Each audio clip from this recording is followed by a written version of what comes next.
صدیوں پہلے ایک عظیم سلطنت تھی جسے لوگ سلطنت نوران کے نام سے جانتے تھے۔ یہ سلطنت اپنی طاقت، علم اور انصاف کے لیے مشہور تھی۔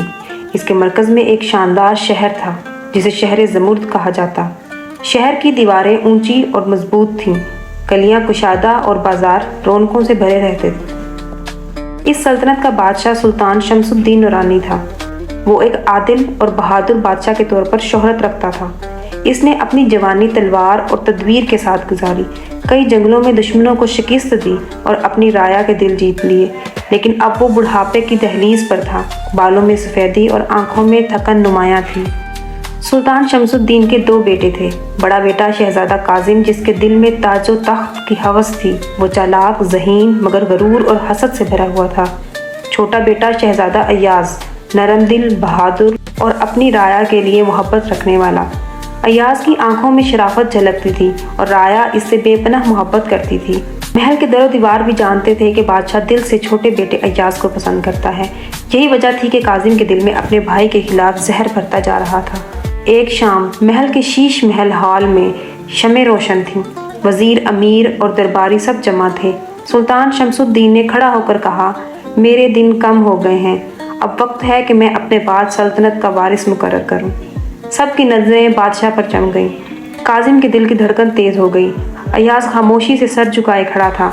سلطان نے گہری سانس لی اور کہا، میرے بعد سلطنت کا وارث ہوگا شہزادہ ایاز۔ یہ سنتے ہی دربار میں سرگوشیاں ہونے لگیں۔ کاظم کا چہرہ غصے سے سرخ ہو گیا، مگر اس نے اپنے جذبات چھپاتے ہوئے دربار سے اجازت مانگی اور باہر نکل گیا۔ اس رات کاظم کے کمرے میں آگ سی بھڑک رہی تھی۔ اس نے اپنے وفادار ساتھی یوسف سے کہا، یہ تخت میرا حق تھا۔ ایاز نے باپ کا دل جیت کر یہ فیصلہ کروایا ہے، اگر میں نے چپ سادھ لی تو ساری زندگی اس کا غلام رہوں گا۔ یوسف نے آہستہ آواز میں کہا، شہزادے، اگر تخت چاہیے تو طاقت کا راستہ اپنانا ہوگا۔ تاریخ ہمیشہ تلوار والوں کو یاد رکھتی ہے، نرم دل شہزادوں کو نہیں۔ یہ الفاظ کاظم کے دل میں زہر کی طرح اتر گئے۔ اس رات اس نے فیصلہ کر لیا کہ وہ اپنے ہی بھائی کے خلاف سازش کرے گا۔ دوسری طرف شہزادہ ایاز بالکنی میں کھڑا چاند کو دیکھ رہا تھا۔ وہ سوچ رہا تھا کہ باپ نے اس پر اتنی ذمہ داریاں ڈال دی ہیں، کیا وہ رایا کے حقوق پورے کر سکے گا؟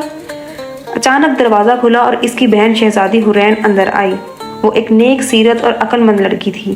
اس نے ایاز کے قریب آ کر کہا، بھائی، میں جانتی ہوں کہ آپ پر ذمہ داری بڑی ہے، مگر رایا کی دعائیں آپ کے ساتھ ہیں۔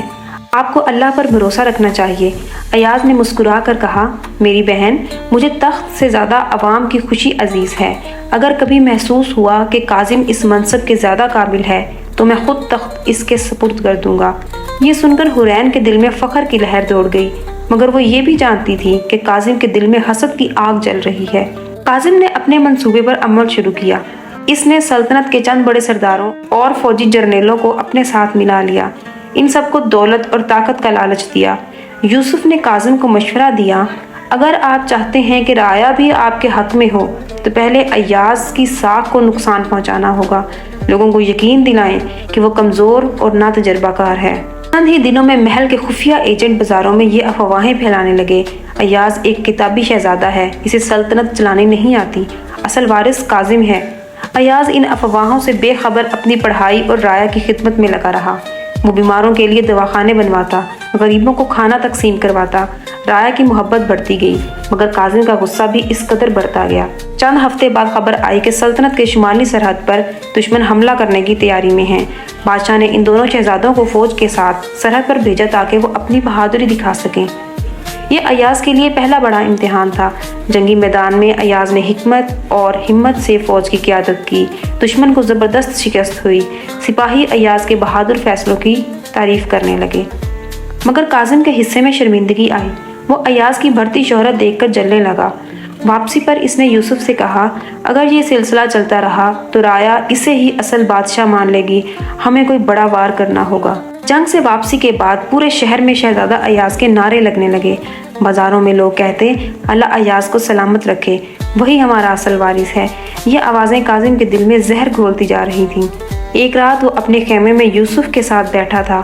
یوسف نے آہستہ آواز میں کہا، شہزادے، صرف افواہوں سے بات نہیں بنے گی۔ اگر آپ چاہتے ہیں کہ ایاز کی جڑ کاٹی جائے تو یا تو اس کی عزت کو داغدار کریں یا اس کی جان لے لیں۔